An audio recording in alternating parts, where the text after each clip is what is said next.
Okay, तो आज हम लोग डिस्कशन करने जा रहे हैं जेईई मेंस में जितनी भी प्रॉब्लम्स आई हैं काइनेमेटिक्स के ऊपर, एक एक करके सब प्रॉब्लम्स को डिस्कस करते हैं। तो ये पहली प्रॉब्लम को मैं डिस्कस कर रहा हूं जो कि 2002 में आई है।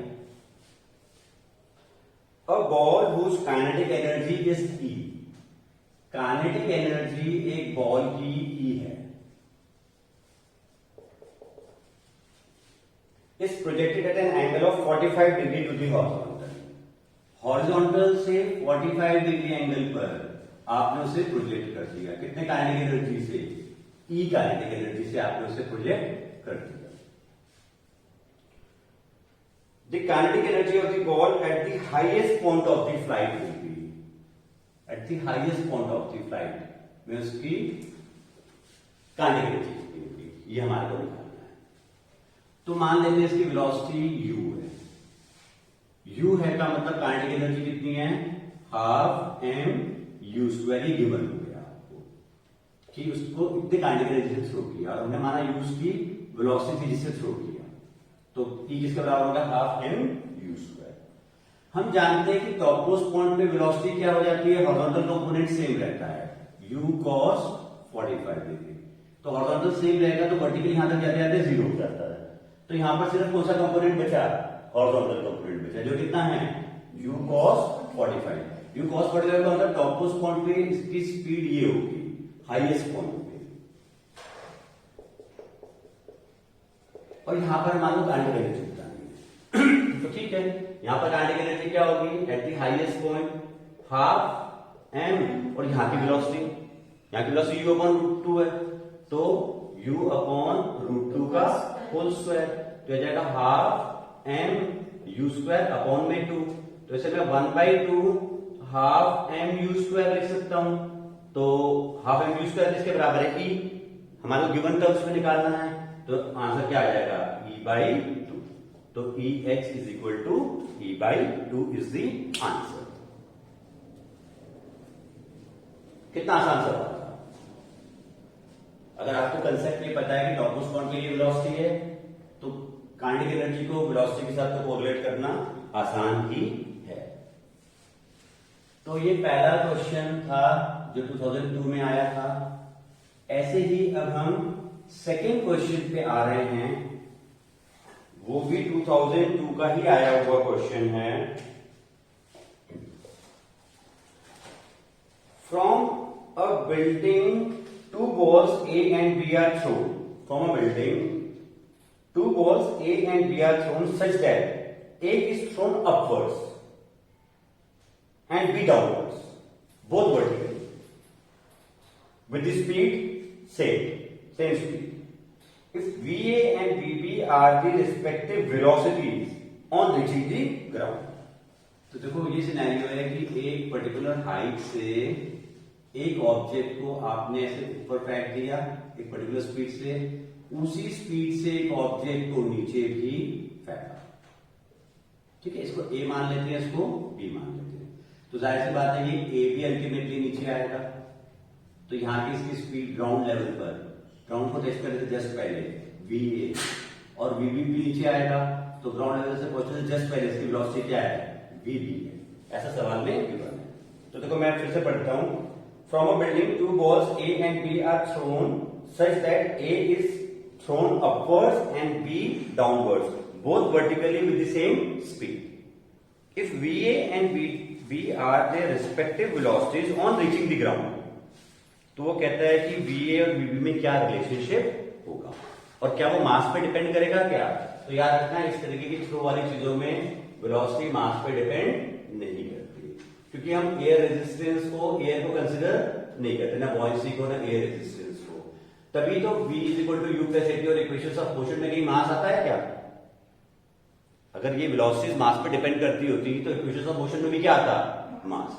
वो तब आएगा जब एयर को भी कंसिडर करेंगे, तो वो हम कंसिडर करते हैं, तो इसलिए मास पे तो डिपेंड करेंगे नहीं, ये बात ध्यान रखना। किसी और तरीके से भी ये सवाल आ सकता है वापस से। ओके, अब जब ये ऊपर जाएगा तो इसकी वेलोसिटी कम होती जाएगी और फिर जब ये वापस आएगा तो वापस आते आते इसकी इस लेवल पर फिर से स्पीड कितनी हो जाएगी? सेम। मैंने बताया था ना, जिस एक चीज को फेंका जाए उसी लेवल तक आता है तो उसकी स्पीड सेम हो जाती है। तो लौटने पर तो अब ए की भी स्पीड v है और बी की भी स्पीड v है, तो दोनों की इस वाले पॉइंट पे नीचे जाने की स्पीड सेम है, तो यहां तक पहुंचने की स्पीड भी क्या होगी, सेम होगी। तो हमारा ऑप्शन क्या आएगा, va is equal to vb। कितना मुश्किल था इस क्वेश्चन को सोचना। अगर कंसेप्ट क्लियर है तो बंदा सवाल पढ़ते के साथ ही हल्का सा मतलब कुछ सेकंड्स वर्कआउट करके दिमाग में और आंसर टिक कर सकता है। ये 2002 का आया हुआ क्वेश्चन था। अब हम 2003 के क्वेश्चन की बात करें। तो 2003 में जो क्वेश्चन आया वो ये है कि a car moving with a speed of 50 kilometre per our. एक कार है जो कितने स्पीड से मूव कर रही है, 50 किलोमीटर पर आवर की स्पीड से मूव कर रही है। कैन बी स्टॉप का मतलब उसकी फाइनल वेलोसिटी क्या हो जाएगी, 0। On can be stop by brake after a least 6 metre. 6 metre के डिस्प्लेसमेंट में आप क्या कर सकते हो, उस कार को रोक सकते हो। वो कार मतलब आपको पूरा ब्रेक लगा दिया दबा करके लीस्ट डिस्टेंस पे रोक दिया। If the same car is moving at speed of 100 kilometre per our. अब ये दूसरा सिनेरियो है, तो इसे 1 लिख देते हैं और ये 2। अब वही कार 100 किलोमीटर पर आवर की स्पीड से चल रही थी, तो अब उसका मिनिमम स्टॉपिंग डिस्टेंस क्या होगा। और स्टॉपिंग डिस्टेंस पूछ रहा था, यानी फाइनल वेलोसिटी फिर से क्या होगा, 0। और तुम्हारे को समझ में आ रहा है कि ये रिटार्डेशन हो रहा होगा, तभी तो रुक रही है गाड़ी, तो यानी कि स्पीड डाउन हो रही है। तो दोनों का ए क्या होगा, सेम होगा। अगर ये -x है तो ये भी -x है। क्यों, क्योंकि कार सेम और पूरा जोर लगाया जाता है, तो कार की मशीनरी और सब चीज तो सेम ही है, तो रिटार्डेशन भी क्या आने वाला है, सेम आने वाला है। अब इन पैरामीटर्स को कोरिलेट करने वाला कौन सा फॉर्मूला है, तो फॉर्मूला है v² - u² is equal to 2as।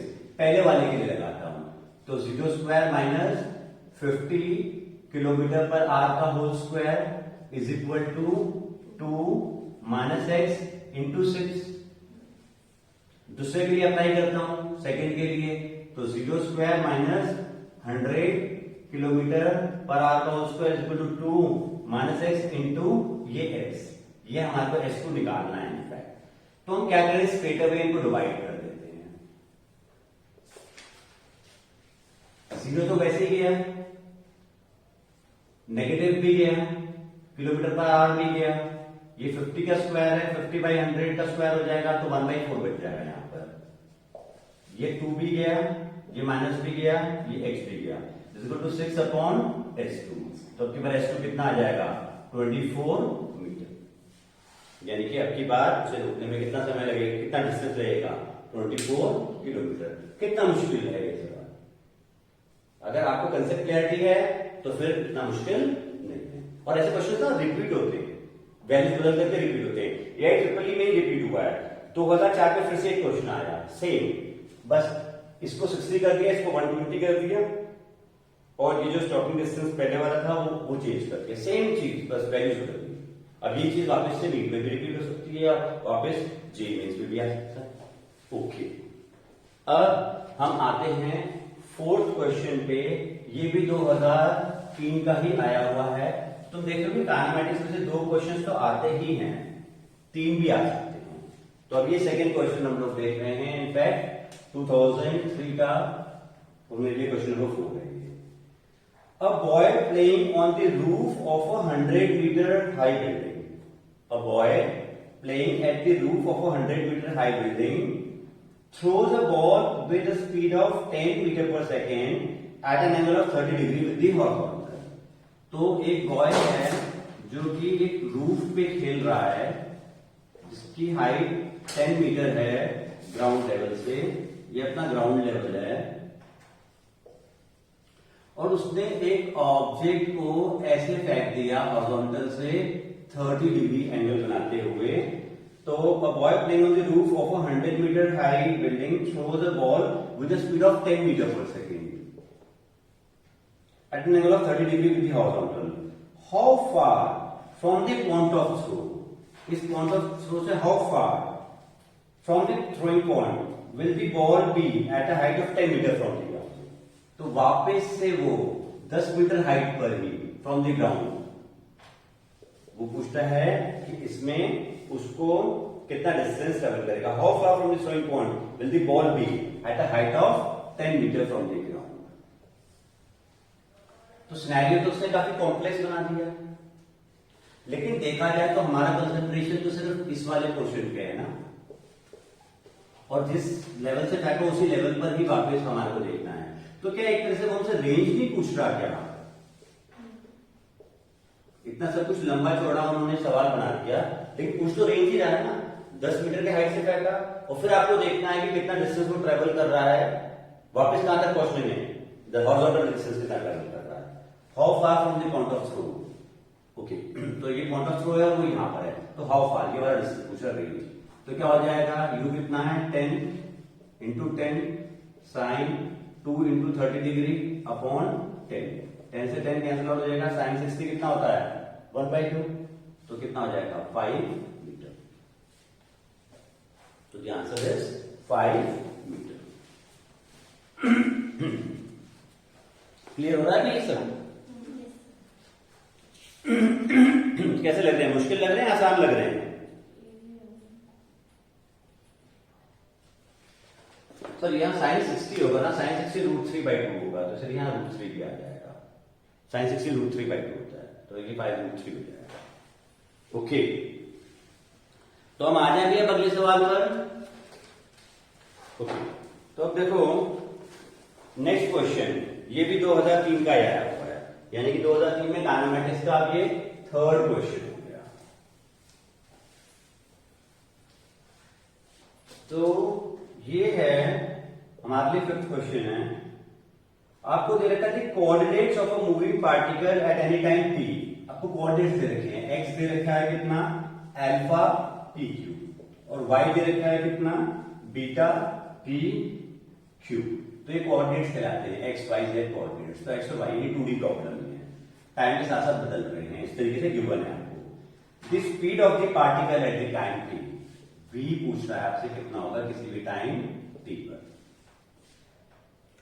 तो आप क्या करो, पहले फर्स्ट वाली इक्वेशन को डिफरेंशिएट कर दो, dx अपॉन dt. ये कितना आ जाएगा थ्राइस अल्फा t स्क्वायर. ऐसे इसे भी डिफरेंशिएट कर दो, तो dy बाई dt आ जाएगा 3 बीटा t स्क्वायर. थोड़ा ध्यान से सोचो, तो this is rate of change in the x coordinate, यानी ये velocity in the x direction है. This is rate of change in the y coordinate, तो ये velocity in the y direction. यानी अब आपको vx भी पता है, आपको vy भी पता है, और आपको v फाइंड करना है. तो हम जानते हैं ऐसे में v क्या होता है vx square plus vy square. तो क्या हो जाएगा अंडर रूट ऑफ पहले का 3 अल्फा t स्क्वायर का whole square plus 3 beta t square का होल स्क्वायर. तो 3t स्क्वायर बाहर आ जाएगा, अंदर क्या बचेगा alpha square plus beta square. This will be your answer. AIEEE जो कि मतलब ये माना जाता है कि नीट का हाईएस्ट लेवल है.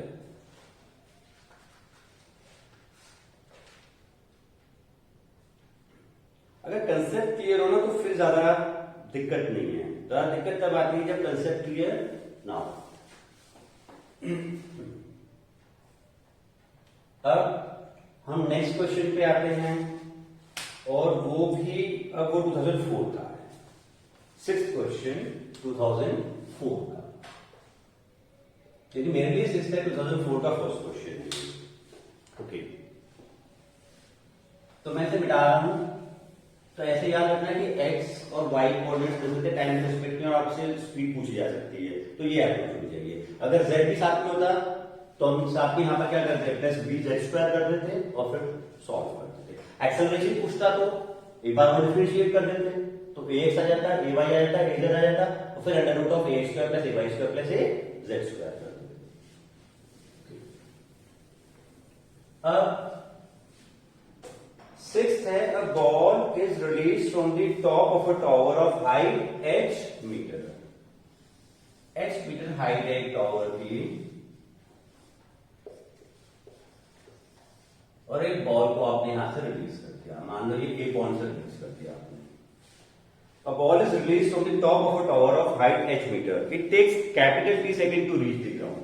इसे यहां तक ग्राउंड तक पहुंचते पहुंचते कैपिटल टी टाइम लग जाता है। ड्रॉप किया तो इसे बी मान लेते हैं। तो पहले हम ए टू बी एक्टिविटी को ही डिस्कस कर लेते हैं। इनिशियल वेलोसिटी क्या है? 0। डिस्प्लेसमेंट कितना होगा? h। नीचे वाले डायरेक्शन को मैं पॉजिटिव मान रहा हूं और ऊपर वाले डायरेक्शन को नेगेटिव। तो ये हो जाएगा h। और एक्सेलरेशन भी नीचे की तरफ होगा तो उसे भी क्या ले लूंगा? प्लस से। ज्यादा क्वांटिटीज जहां पर हो ना वेक्टर, उसको प्लस मानने में फायदा है। तो उसमें हमारे को क्या बेनिफिट होता है कि हमें प्लस क्वांटिटीज भी ज्यादा डील करना पड़ता है। तो एक्सेलरेशन कितना हो जाएगा? g। और टाइम कितना लगा? Capital T. तो मैं क्या इस्तेमाल करता हूं? h is equal to U T plus half A T square. तो h is equal to U T तो गया, हाफ जी टी स्क्वायर। ये फर्स्ट इक्वेशन आ गई। फिर वो कहता है what is the position of the ball at t by 3 second. छोड़ने के t बाई 3 सेकेंड पर बॉल की पोजीशन क्या होगी? मान लो यहां पर है वो बॉल, इस टाइम के बाद में इस पॉइंट को मैं क्या मान लेता हूं? c। इसकी पोजीशन पूछ रहा है कि क्या होगी। तो अब की बार मैं एक्टिविटी को कंसिडर करूं a टू c। तो अगर मैं a टू c एक्टिविटी की बात करूं तो इनिशियल वेलोसिटी फिर से क्या है? 0। तो u 0। डिस्प्लेसमेंट कितना है वो निकालना है हमारे को। एक्सेलरेशन g ही रहेगा और टाइम कितना दे रहा है? t by 3। तो फिर से क्या इस्तेमाल करें? s is equal to U T plus half A T square. तो s फाइंड करना है, ut तो गया हाफ जी t बाई 3 का होल स्क्वायर। तो ये हो जाएगा 1/9 times of 1/2 ji T square. और 1/2 जी टी स्क्वायर क्या है? h। तो ये h बाई 9 हो जाएगा। तो इनफैक्ट ये कितना है? h by 9। तो ये ग्राउंड लेवल से कितना हो जाएगा? 8h by 9। ये हमने पोजीशन निकाली। ये डिस्प्लेसमेंट ये वाला है ना, ये वाला डिस्प्लेसमेंट है। ये टोटल h है ना। तो ये अगर h बाई 9 होगा तो h बाई 9 8h बाई 9 हो जाएगा। क्योंकि वो हमसे पूछ रहा है कि विद रिस्पेक्ट टू ग्राउंड बताओ पोजीशन क्या होगी।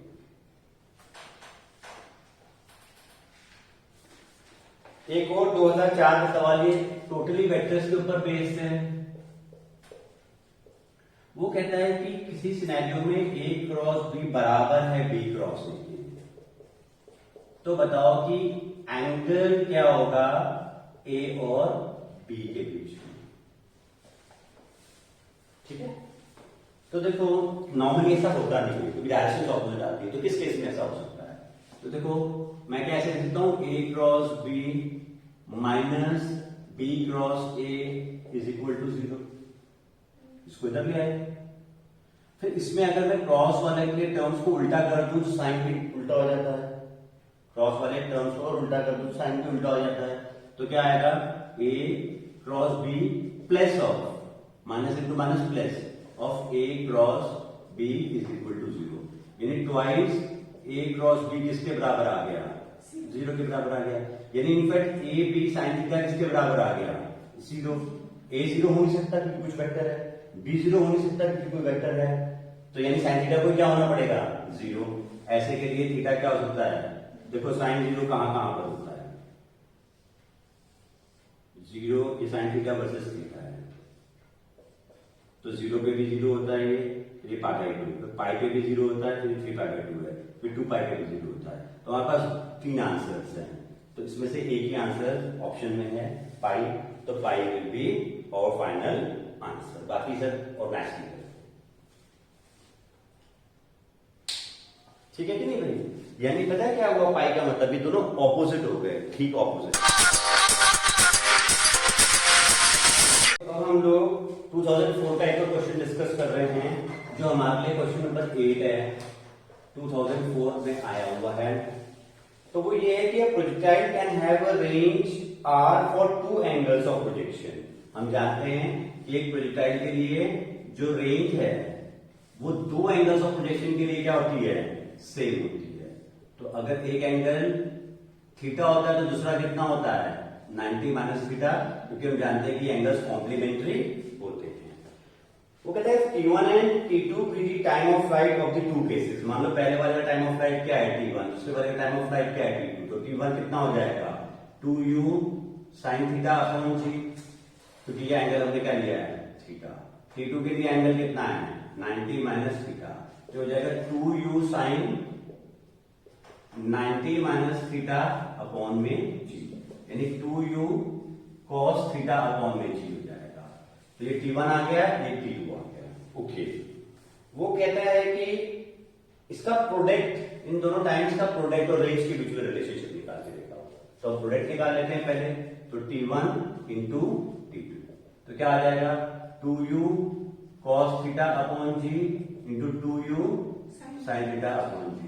तो अगर ध्यान से देखो तो ये twice of u square 2 sin theta cos theta sin 2 theta हो जाएगा अपॉन g हो जाएगा, पर ये तो रेंज होता है तो 2r। तो this is in fact the relationship between the products of time and the range. और आप चाहो तो याद भी रख सकते हो, कभी रिपीट हो जाएगा वापस से, क्योंकि ये तो पैरामीटर बदलने वाला है, ये रहने वाला है। T1 T2 किसके बराबर होगा 2r। ओके, अब एक कंसेप्चुअल क्वेश्चन है, ये भी 2004 का आया हुआ है, तो ये 2004 का 4th क्वेश्चन है। इमेजिन, तो देखो मैं ये डिस्कस कर रहा हूं, मतलब अदरवाइज चलो इसको साथ में डायग्राम भी बनाना ही पड़ेगा। तो कैसे बता दिया गया? Okay,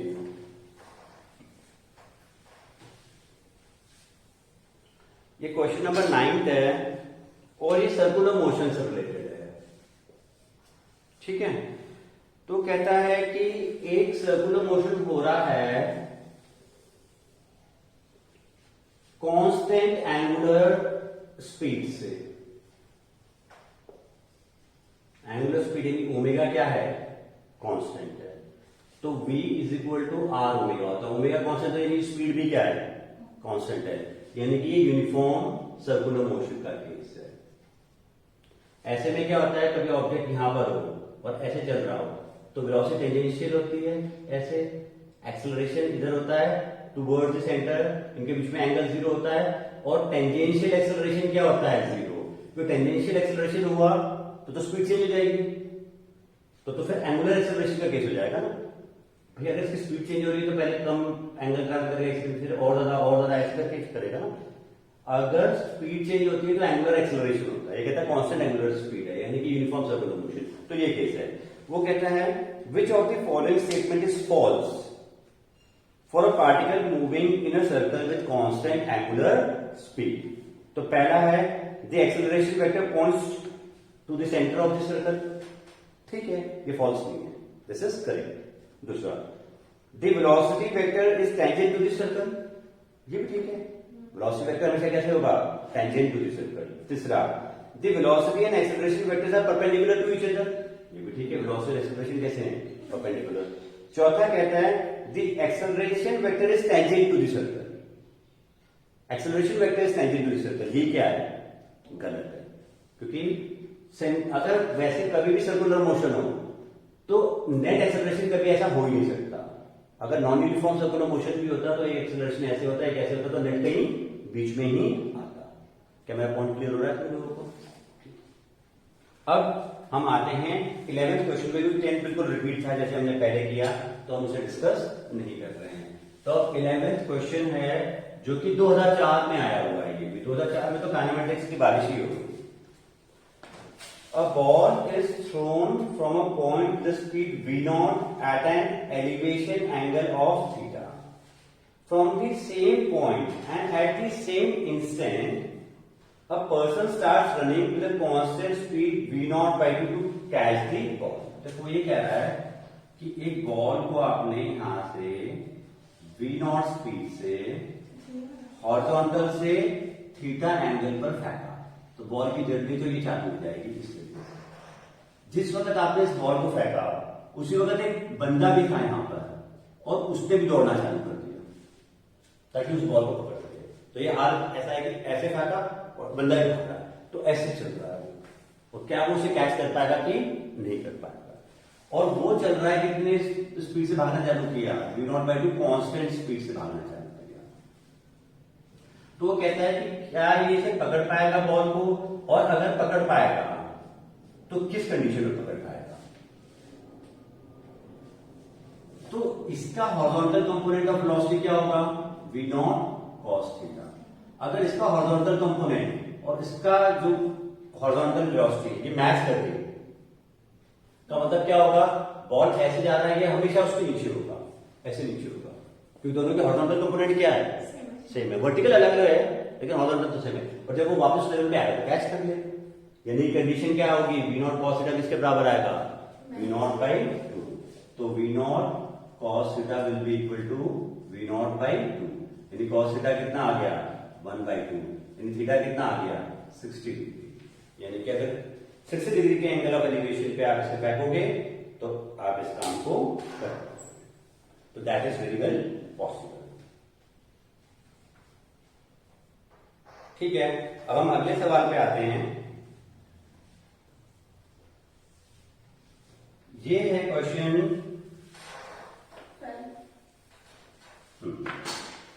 a particle is moving eastwards. देखो हम ऐसे मान लेते हैं कि ये ईस्ट है, ये वेस्ट है, ये नॉर्थ है और ये साउथ है। A particle is moving eastward with the velocity of 5 metre per second. तो ये इनिशियल वेलोसिटी है कितनी, 5 metre per second eastward. In 10 seconds, the velocity changes to 10 metre per second northward.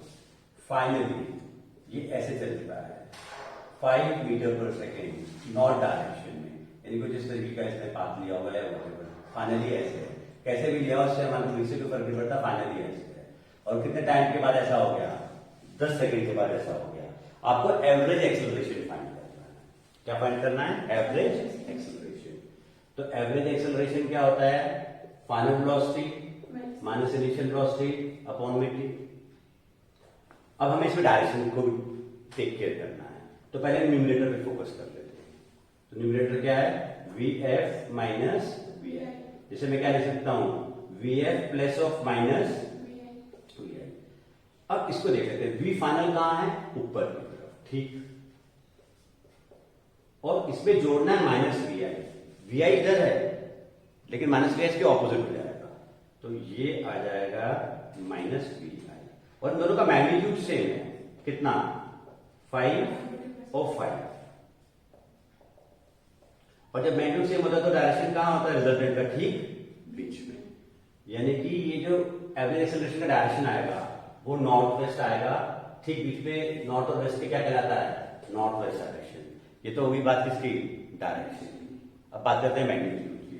तो हम जानते हैं वेक्टर सबट्रैक्शन में इस तरह से आप मैग्नीट्यूड को क्या लिख सकते हो, under root of v final square plus v initial square minus twice v final v initial cos theta upon में t। तो क्या आ जाएगा, v फाइनल 5 का स्क्वायर प्लस 5 का स्क्वायर और ये cos 90 है। cos 90 क्या होता है, 0। थर्ड टर्म उड़ जाएगा, अंडर रूट और टाइम कितना लगा 10, तो हो जाएगा 5√2 अपॉन 10। 5 अंदर 5 2 जा, तो 1/√2 metre per second square, directed north west, directed north west.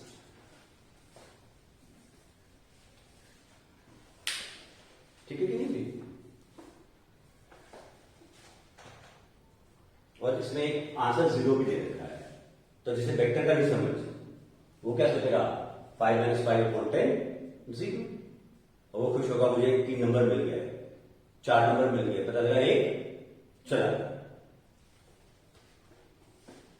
Okay, अब हम बात करते हैं 14th क्वेश्चन की, जो कि 2005 का है। ये 2005 का आया हुआ था, एक और जो 2005 का आया हुआ है। तो आपसे कह रहा है कि आपको दे देगा t is equal to ax² minus bx। तो कहता है कि एक्सेलरेशन निकाल करके बताओ क्या होगा इन टर्म्स ऑफ v के टर्म्स में एक्सेलरेशन क्या होगा। एक्सेलरेशन निकालिए v के टर्म्स में, तो थोड़ा मैथ अच्छा है इसमें। अब देखो कैसे करेंगे, यानी हमारे को ऐसे देखा ax² माइनस bx t के बराबर है।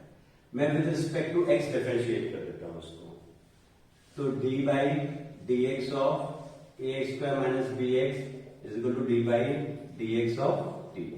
तो ये हो जाएगा 2ax माइनस बी और ये हो जाएगा 1/b, यानी v कितना आ गया 2ax plus b to the power minus 1। अब मुझे इसे एक्सेलरेशन तक पहुंचना है तो फिर से इसको टाइम के रिस्पेक्ट पे डिफरेंशिएट करना पड़ेगा। D by d t of 2ax plus b to the power minus 1, तो ये आएगा एक्सेलरेशन। ओके, अब देखो यहां पर x वेरिएबल है और यहां पर t है,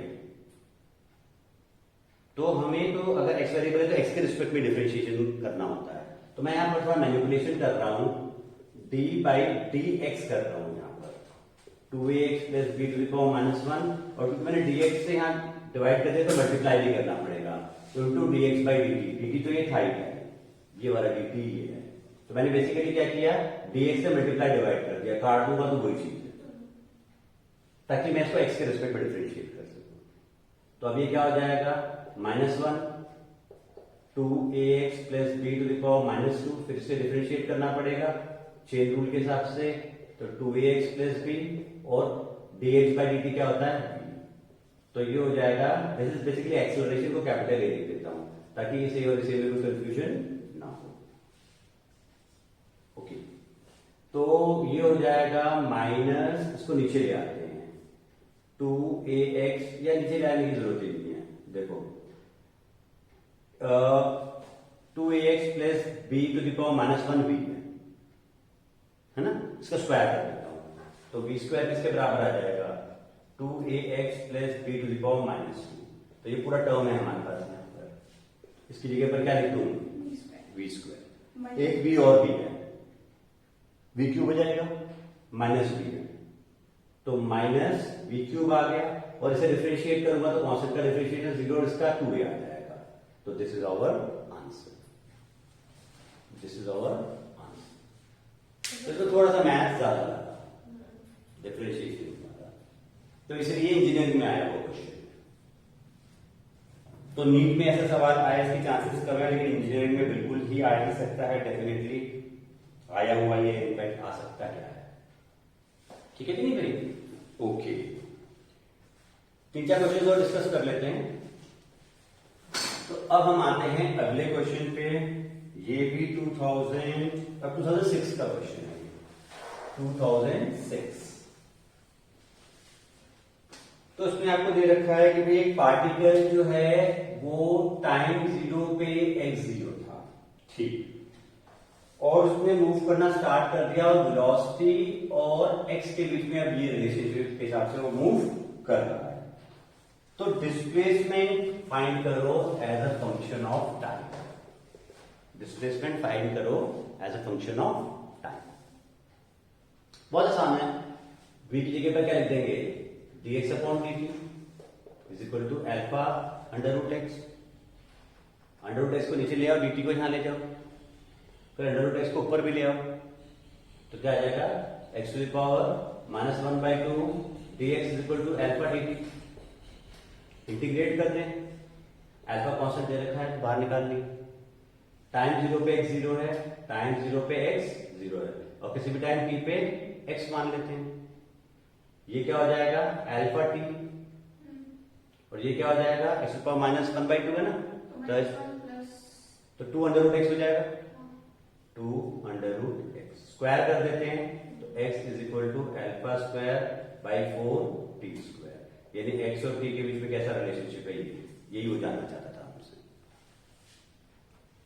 यही वो जानना चाहता था। तो यानी कि v और x के बीच का रिलेशनशिप था, और हमारे को पहुंचना कहां तक था, हमारे को x और t के बीच में पहुंचना था, तो बस v को किससे रिप्लेस कर दो dx बाई dt। फिजिक्स तो ये कह के चुप हो जाता है, बाकी सब क्या है मैथ्स।